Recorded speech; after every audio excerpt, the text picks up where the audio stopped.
नमस्कार मंडळी, स्वागत आहे पुन्हा एकदा नागदोर यात्रेनंतर मी आलो हो त्र्यंबकेश्वरला। नेमकं म्हणजे मला वेळ मिळाला की एकटं ट्रॅव्हल करायचं आणि पुण्याची ट्रेन होती नागपूरवरून। एक 10 ते 15 मिनटाच्या गॅपमुळे ट्रेन जी आहे ती मिस झाली आणि मी पोचलो नाशिकला। तर होल एक्सपिरियन्स मी सांगतो। नाशिकमध्ये जर तुम्ही त्र्यंबकेश्वर येत असाल तर नाशिकची ज्या ट्रेनची कॉस्ट आहे ते कमीत कमी 450 रुपये आहे। नागपूर ते नाशिक 450 रुपये ट्रेन। त्यानंतर नाशिक बस स्थानापासून 70 रुपयाची तिकीट तुम्ही काढू शकता। ते बस डायरेक्ट तुम्हाला त्र्यंबकेश्वरवर सोडून देते। आणि आता मी फ्रेश होऊन आलो इकडे।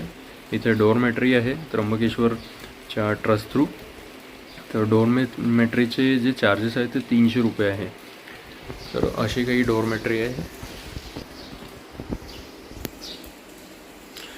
स्वच्छ आहे, नॉर्मल, आणि इथला जो ॲटमॉस्फिअर आहे खूप जोरदार। सो फटाफट फ्रेश होऊ आपण। फ्रेश झाल्यानंतर महाराजांचे दर्शन घेऊ, गडांच्या राजांचे। A few minutes later. मी झालो रेडी आणि आता चालूया आपण महाराजांचे दर्शन करायला। बाहेर खूप हेवी रेन आहे, बघू शकता। जेव्हापासून मी इथे आलो कंटिन्यू पाऊस येऊन राहिला आणि खूप अप्रतिम वातावरण आहे। सो चला बघू आपण समोर आणखी काय अप्रतिम दृश्य आपल्याला मिळते। ही आपली डॉर्मेटरी होती जिथे आपण थांबलो होतो। आणि आता मी हाफ बरमुड्यावर तो माहिती नाही आतमध्ये चान्स मिळेल की नाही मिळेल, पण एकदा विचारून घेतो मी काय राहणार सीन। तर बहुत सही आहे। आणि ज्या प्रकारे आपला धूपगड दिसते ना, त्याच प्रकारे त्र्यंबकचे जे पहाड आहे ते दिसून आढळून राहिले। हा त्र्यंबकचा पहाड आहे, याच्याच बाजूमध्ये आणखी एक डोंगर आहे, तो पण मस्तपैकी दिसत आहे।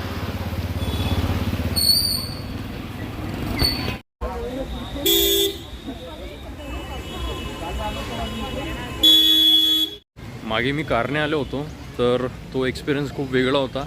रस्त्यावरून मस्त नागमोडी रस्ते होते आणि डोंगर दिसत होते।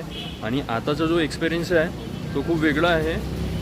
पावसामध्ये हा जो प्रवास आहे मी करतो आणि या ठिकाणी मस्तपैकी मजा येत आहे। नागद्वारमध्ये तर पाऊस नाही मिळाला, पण त्र्यंबक महाराजांच्या दरबारी ही जे श्रावण महिन्यात दर्शन करत आहोत तो खूप विहंगमय आहे, खूप छान आहे।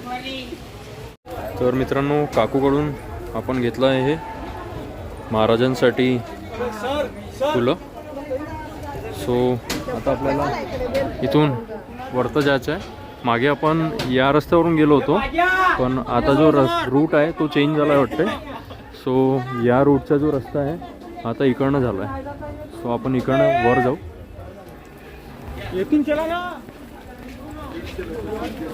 जरा नागबुडी रस्ता आहे, यंदा आपल्याला या नागबुडी रस्त्यावरून पार करून जायचं आहे अंदर। आणखी मग असाच रस्ता आहे, मात्र जो मेन गेट होता जिथून आपण दर्शन करत होतो तो गेट बंद केलेला आहे।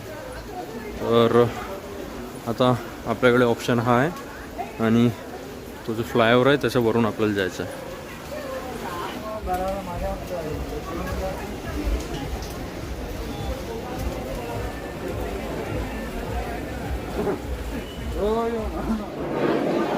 सो फायनली कपाट खुललेले आहे आणि यंदा असं वाटतं आहे की 1.5-2 तास आपल्याला थांबावं लागेल।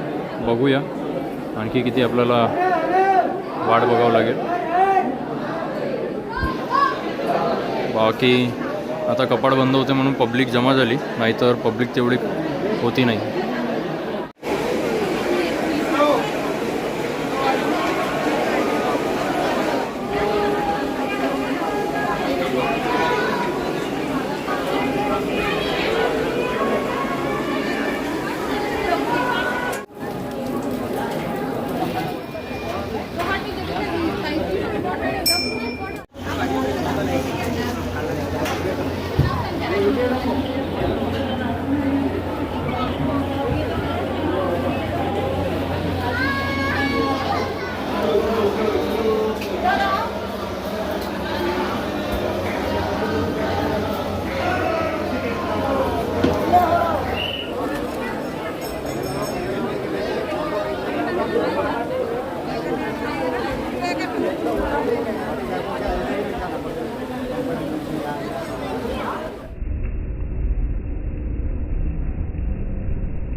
फायनली 2-2.5 तासानंतर त्र्यंबकेश्वरचे दर्शन झालेले आहे आणि यंदाचा जो अनुभव होता तो खूप अप्रतिम होता आणि कंटिन्यू पाऊस होता.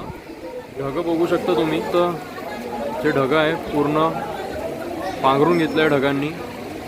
ज्या प्रकारे आपल्याला आपल्या मागल्या यात्रेमध्ये आपल्याला धुपगड दिसायचा त्याच प्रकारे हे जे ढगं आहे त्यांनी पांघरलेलं आहे. आणि हा जो आहे 12 ज्योतिर्लिंगामधला एक लिंग त्र्यंबकेश्वर. हर हर महादेव.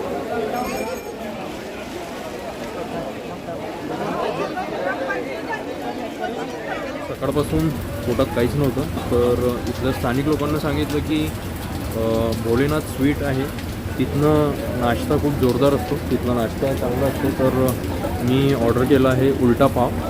तर हा आहे उलटा पाव. मेन म्हणजे पाव असते ना, पावच्या वरतं जे आपलं बेसन असते ना ते टाकलं आहे. त्या उलट्या पावच्या वरतं बेसन टाकलं आहे आणि बघूया आता कसा टेस्ट आहे. आता दादा बनवून राहिला. आणि हा जो रेस्टॉरंट आहे हा एकदम मंदिराचा गेट जो आहे ना त्याच्या समोर आहे.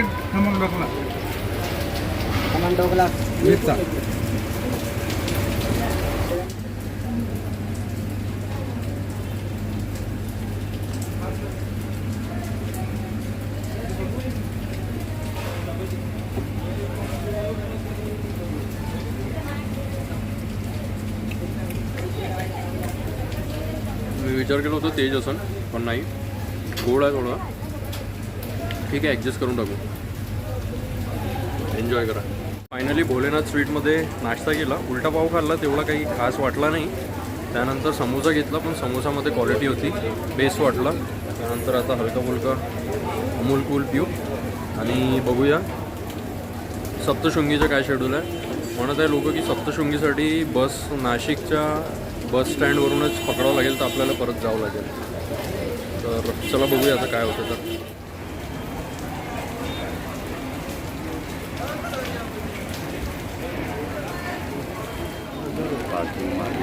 डोनेशन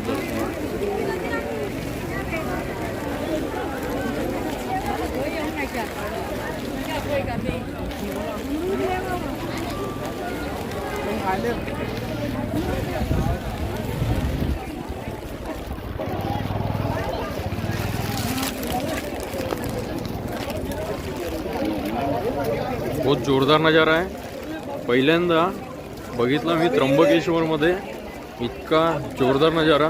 आजूबाजूमधून पूर्ण पहाड आणि पहाडाच्या मधामध्ये बसला आहे आपला महादेव आणि तिथून ते झरणे वाहून राहिले, तर ते आणखी अप्रतिम वाटत आहे. तर मित्रांनो, आपले झाले आहे सुखदप्रमाणे या त्र्यंबकेश्वर महाराजांचे दर्शन. तुम्हाला हा व्हिडिओ कसा आवडला, तुम्हाला हा व्हिडिओ कसा वाटला मला नक्की कमेंट करा आणि व्हिडिओला जास्तीत जास्त शेअर करा. धन्यवाद. हर हर महादेव.